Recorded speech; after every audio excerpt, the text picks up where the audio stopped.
জানাজা সালাম দেন, দুরূদ ও সালাম, ইন্নাল্লাহা ওয়া মালাইকাতুহু ইউসাল্লুনা আলা নবী ইয়া আইয়ুহাল্লাযীনা আমানু সাল্লু আলাইহি ওয়া সাল্লিমু তাসলিমা। কি সেটা?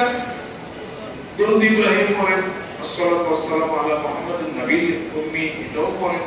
আল্লাহুম্মা সাল্লি আলা সাইয়্যিদিনা, এটাও পড়েন। আল্লাহুম্মা সাল্লি আলা মুহাম্মাদ ওয়া আলা আলি মুহাম্মাদ কামা সাল্লাইতা আলা ইব্রাহিম ওয়া আলা আলি ইব্রাহিম ইন্নাকা হামিদুম মাজিদ। আল্লাহুম্মা বারিক আলা মুহাম্মাদ ওয়া আলা আলি মুহাম্মাদ কামা বারাকতা আলা ইব্রাহিম ওয়া আলা আলি ইব্রাহিম ইন্নাকা হামিদুম মাজিদ। এই তো সালাম, এই তো দুরূদ। দুরূদ ও সালাম পাঠ করলেন।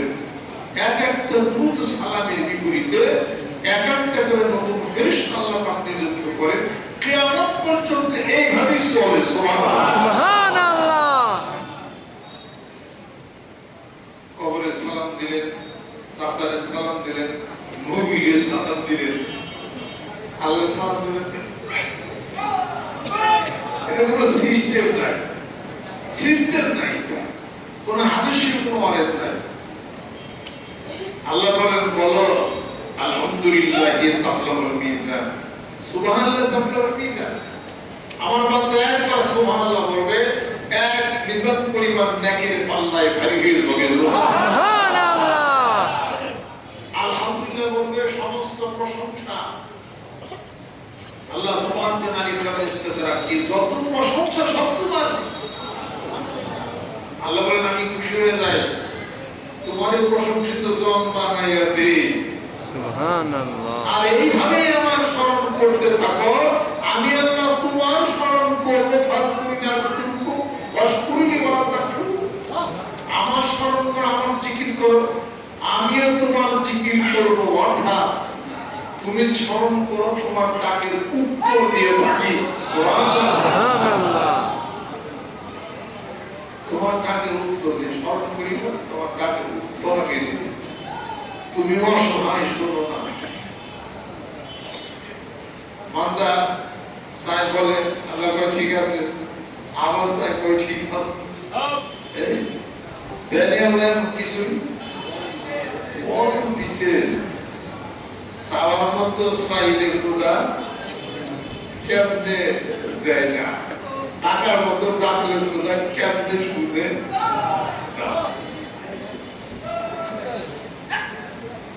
টাকার মতো ডাকো,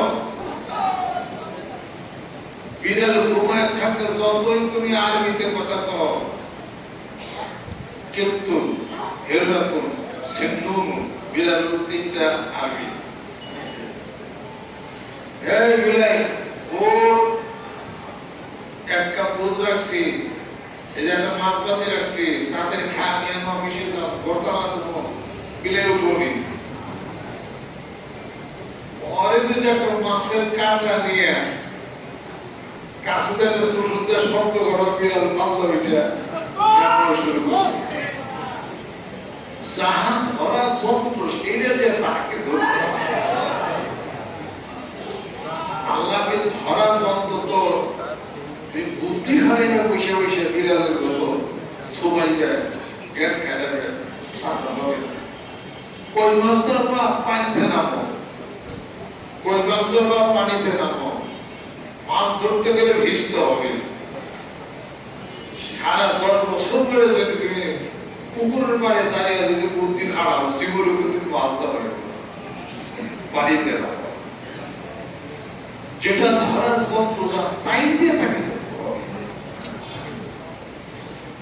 10টা বন্দুকের লাইসেন্স পকেটে নিয়ে যদি বনের মধ্যে দেওয়া যান, বন্দুকটা দরকার নেই, লাইসেন্স তো আছে সাথে।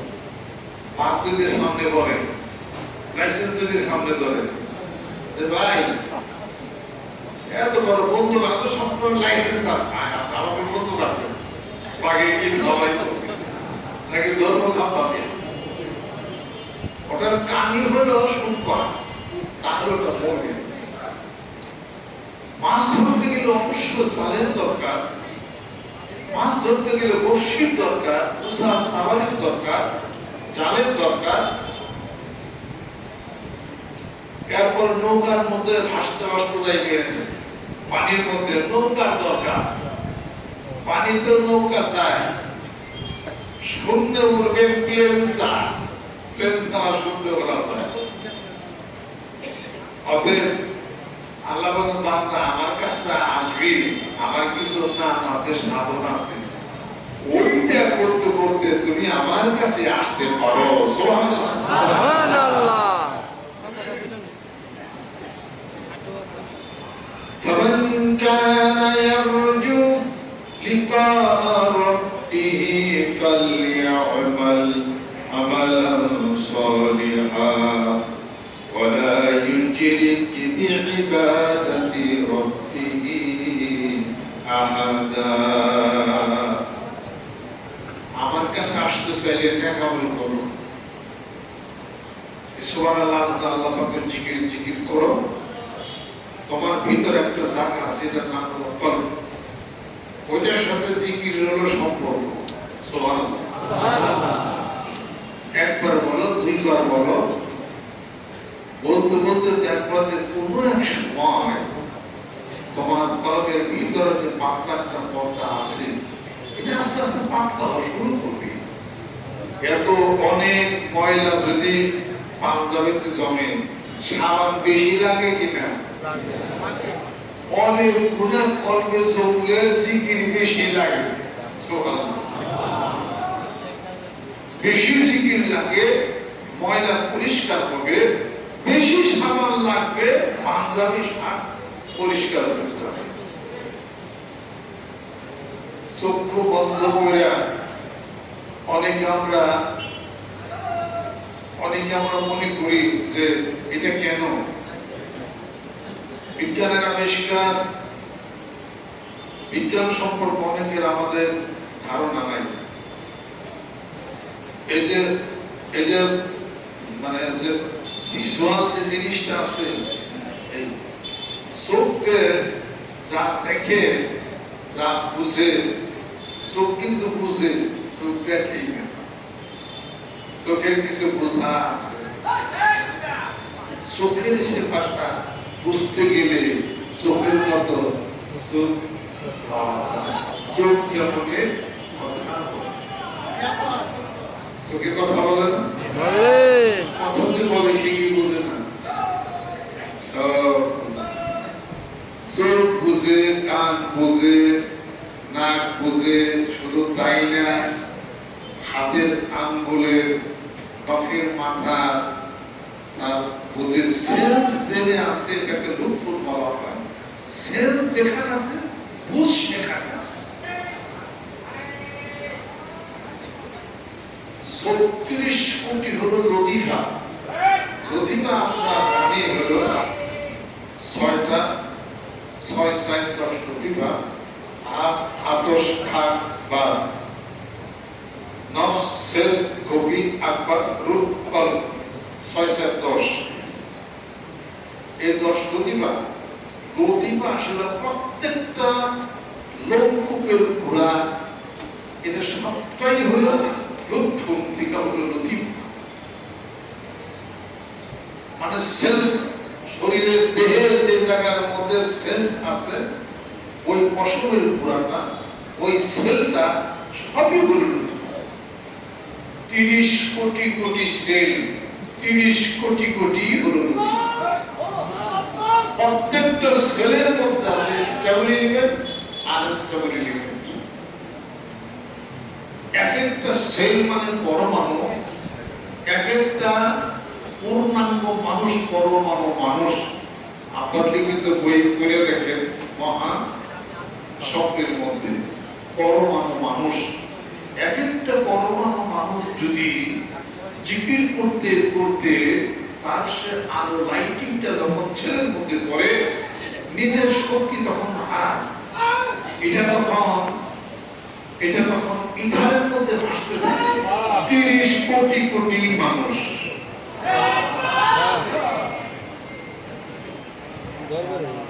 তখন এটা 30 কোটি কোটি মানুষের রূপান্তরিত হয়ে এটা চলে যায়, এটা মরে যায়, পয়সা যায়, গলে যায়, তাতে কি আছে? এটা তো বস্তুর কোন ধ্বংস এটা হয় না।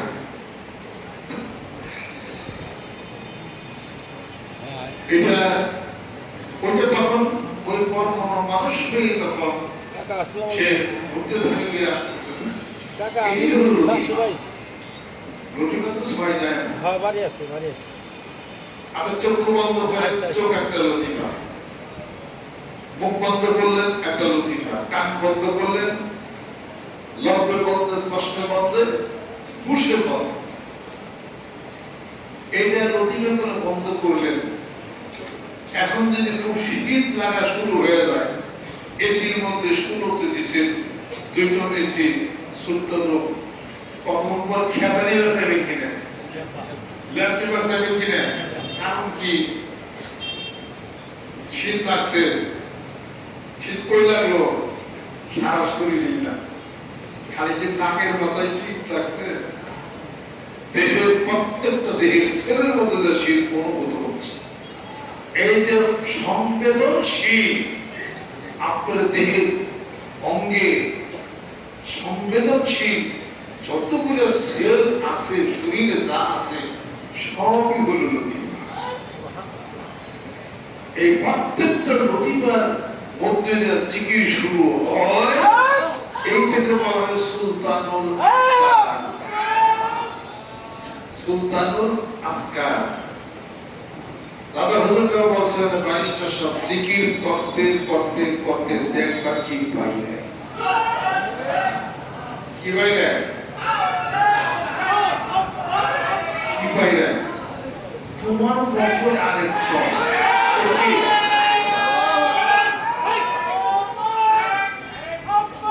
কে বের হয়ে গেল, লতিফাটা তার সাথে যায় না, এসে বাইরে গেল, দেহটা নিয়ে আসছে গেল, ওটা হলো রুহের মানুষ। ওটা তোমার মধ্যে থেকে জীবাত্মা পরমাত্মা, ওটা ছাড়া জীবাত্মা সচল হয় না। ওটা তোমার মধ্যে থেকে তোমার একটা লাইট, একটা আলো, প্রত্যেকটা মুমিন বান্দার মধ্যে একটা আলো লাইট থাকে, তার ইবাদতের লাইট থাকে, তার বেলায়েতের একটা আলো থাকে, লাইট থাকে, তার ঈমানের একটা লাইট মানে আলো, ঈমানের আলো থাকে, ব্যক্তি থাকে, তার ভিতর থেকে একটা আলো চলে যায়। এটা কথা বলে না, এটা হাসে না, এটা আবার তার মধ্যে আবার ঘুরে আসে। এ কথার অর্থ কি? কে তুমি আমার মানে বিরত, কে তুমি আমার মতো আমার মানে বিরত, চলে থাকো কথা কথা কথা কথা, কে তুমি আমার মতো, কে তুমি আমার মতো আমার মানে বিরত, সে থাকো কি হিসাব। এগুলো তো সাধনা ছাড়া এগুলো বোঝা কোনদিন এটা সম্ভব না। বসাও যারে ডাইনে হলো রূপ, এটা হলো দুনিয়া, আর বামে হলো কল্প। কল্প একটা ইন্দ্রিয়, অতীন্দ্রিয়।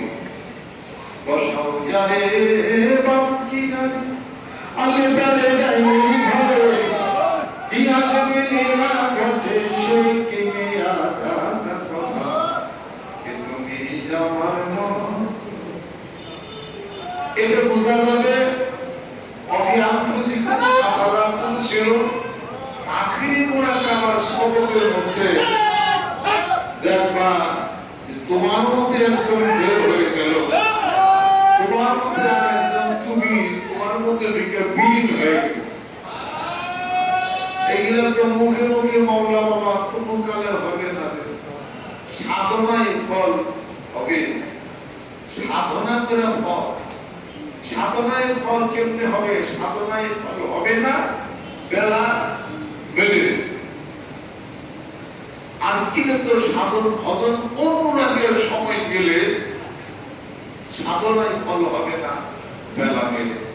কোন পথে তো ঠিক ঠিকানা এত ভেবেও যায় না জানা, মাছ ধরিয়ে ডুবলে তরি ডাকবি তখন কোন বন্ধুরে, সাধনায় ফল হবে না বেলা বেড়ে। রাহিনী সদায় কাম কামিনী সাতকানিনা জোয়ার চিনি জীবন ভরে ভাসতিলে গায়ের জোরে সাধনায় ফল হবে না বেড়াবে দেখি এই চরাচরে যে যেরূপ কর্ম করে ফল সে তার সেরূপ পায় যে চাষা আদর্শ ফলে বীজ না বপন করে পক্ষ শস্য পাবে সে কোথায় বীজ বপন করো আমি আল্লাহ নামের বীজ বুনেছি এবার মনের মাঠে ফলবে ফসল কাটব তারে কিয়ামতের হাতে আমি আল্লাহ নামের বীজ বুনেছি সুবহানাল্লাহ আলহামদুলিল্লাহ এক একটা জিকির বিশাল একটা বৃক্ষ হবে ওই জান্নাতে আসমান থেকে জমিন বরাবর এক বৃক্ষ দেখা একবার সুবহানাল্লাহ তো নবী সাল্লাল্লাহু আলাইহি ওয়াসাল্লাম কি করো আটে দিলা গাছ লাগাই দুনিয়ার গাছ লাগাইলা জান্নাতে গাছ লাগাইলা না সেই গাছ কি সুবহানাল্লাহ হুজুর সারা জীবনে যে গাছ লাগাইছি সুবহানাল্লাহ কল খেয়ে আনন্দ এত খাইব কোথায় যাই কিছু মানুষ আমল করো যেমন নষ্ট হয়েও গেল আমল করে আমল নষ্ট হয়ে যায় আমল কইরা ধৈর্য রাখা হলো সবচেয়ে বড় জিনিস সম্পত্তি করা সহজ সম্পত্তি রক্ষা করা কঠিন রক্ষা করা হলো কঠিন সন্তান জন্ম দেওয়া সহজ মানুষ করা কঠিন আল্লাহ রসুলকে পায়া ঠিক রাখা কঠিন আমল যা করি আমল জমা করি আমল ঠিক রাখা খুব কঠিন আমল নষ্ট হয়ে যায় মানুষ কত কারণে মানুষের আমল নষ্ট হয়ে যায় আজ যত জিকির করলাম সারা জীবন ভরা এই জিকির করে অনেক কিছু পাইলাম এই কথা মনেই করা যাবে না নবী সাল্লাল্লাহু আলাইহি ওয়াসাল্লাম আবু হুরায়রা রাদিয়াল্লাহু তাআলা আনহু বলতেছেন আবু হুরায়রা এমন সময় হবে যুগ আসবে সকালে মুমিন থাকবে সন্ধ্যায় মানুষ কাফির হবে সন্ধ্যায় মুমিন থাকবে সকাল ভোরে কাফির হয়ে উঠবে তাহলে কি বোঝা গেল ওই দিন আসার আগে আবু হুরায়রা আমল চালিয়ে যাও বেশি বেশি আর বেশি বেশি পড়ো ইয়া মুকাল্লিবাল কুলুব সাব্বিত কলবি আলা দীনি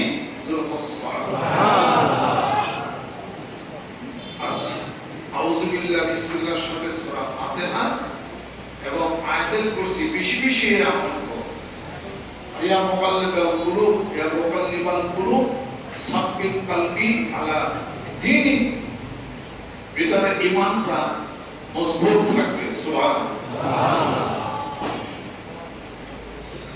কাজেই কিছু একবার জিকির করলাম তিনবার করলাম একটা আমল করলাম কয়দিন আমল করে দেখছি এর মধ্যে কিছু নাই কিছু পাইলাম না কিছু পাইলাম না আল্লাহ রাস্তা সাধনা করে যদি কেউ নাই আর পাইলাম না এটা তুমি নাই হয়ে গেছে আল্লাহ বলছে বান্দা নিরাশ হইস না যে ব্যক্তি নিরাশ হয় ওই ব্যক্তি একমাত্র হেরাই হলো পথভ্রষ্ট নিরাশ হওয়া যাবে না চালাইতেই হবে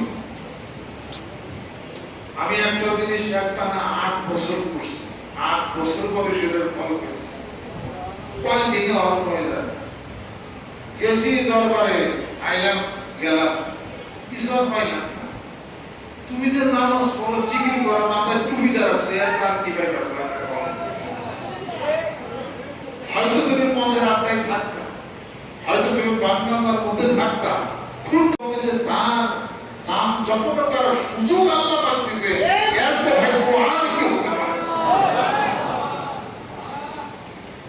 আমি আল্লাহর কাছে দোয়া করি আল্লাহ এমন পিতামাতার তারপরে যদি জন্মগ্রহণ না করো এরকম এই দুনিয়াতে আসা আমি চিন্তামি না কত রূপ আসে মার পেটের থেকে সেটা হয়তো স্ট্রং হয়ে যায় অবশ্যই হয়ে যায় তাদের তো পৃথিবীতে আসা হলো না দেখা হলো না তোমার জিকির করা হলো না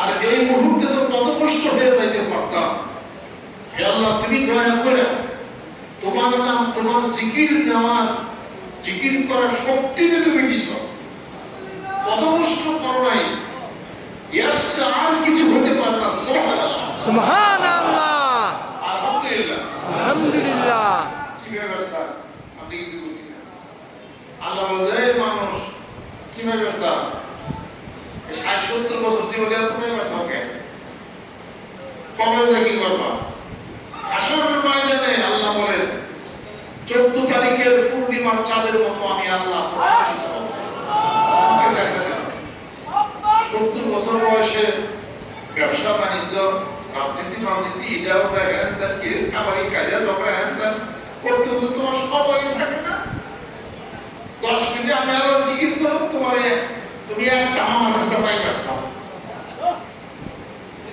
আমি আল্লাহ স্মরণ যে আসলে এটাই তো করতে সবচেয়ে ভালো সুবহানাল্লাহ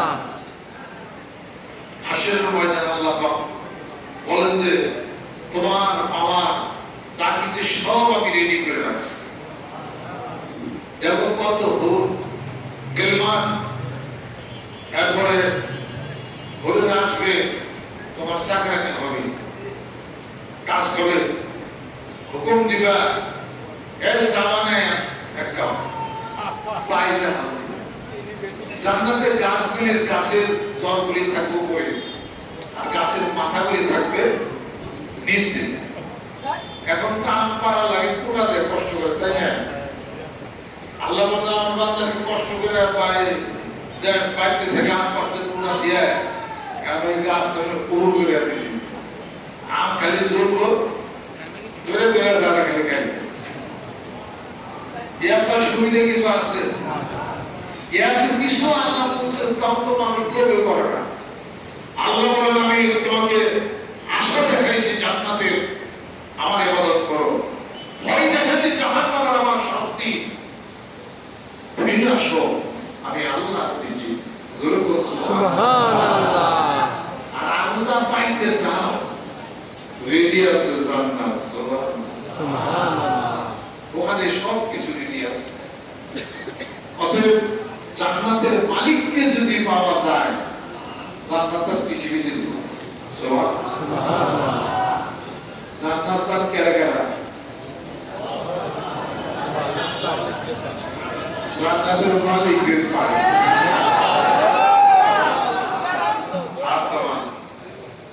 আমাদের শেষে কোনদিন কইছেন কি এই কথা তসবিনিয়া আল্লাহ বিষ্ণু চাই বিষ্ণু চাই বিষ্ণু চাই বিষ্ণু চাই জান্নাত জান্নাত জান্নাত ফেরদৌস এটা কই তসবি জোরছেন জোরছেন কি কেউ জানা স্যার কে আপনি কিছু বলবেন না তসবিনিয়া তো কম আল্লাহ জান্নাত ফেরদৌস দাও জান্নাত ফেরদৌস তসবি জোরছেন জীবনে বললে কি কইছে আমি কইছেন সুবহানাল্লাহ সুবহানাল্লাহ আল্লাহ আল্লাহ এই দিনে কইছে জীবন করে কইলেন সুবহানাল্লাহ সালেম জান্নাত বলতে কি পেলে জিকির উল্টা উল্টা হয়ে গেছে সুবহানাল্লাহ আল্লাহর একটা নাম মুসলমান কোরআন খুলে দেখেন আলহামদুলিল্লাহ পাকের নাম এই নাম ধরে জিকির করে সে মহান মাবুদ জান্নাতের মালিকই কামনা করছে সুবহানাল্লাহ জান্নাতের মালিক তোমার ইচ্ছায় তোমার বাইরে জান্নাত পাওয়া হবে হযরত আলী বসে বলছেন জান্নাত যদি আমাকে সেই ক্ষমতা তুমি দিতে তাহলে জান্নাত আমি তসতস করে দিতাম জানিয়ে দিতাম আর জাহান্নাম আমি জানিয়ে দিতাম আল্লাহ পাক বলেন কারণ কি রাবিয়া বসরি বলতেছে পৃথিবীর বুকে কোন মানুষ জান্নাতের রায়ে ইবাদত বন্দেগী করে আর জাহান্নামের ভয়ে কোন মানুষ ইবাদত বন্দেগী করে জাহান্নাম যদি না থাকে জান্নাত যদি না থাকে এইবার তোমার এই বান্দা যদি ইবাদত বন্দেগী করে একমাত্র তুমি আল্লাহ তোমারে পাওয়ার জন্যই করবে। সুবহানাল্লাহ।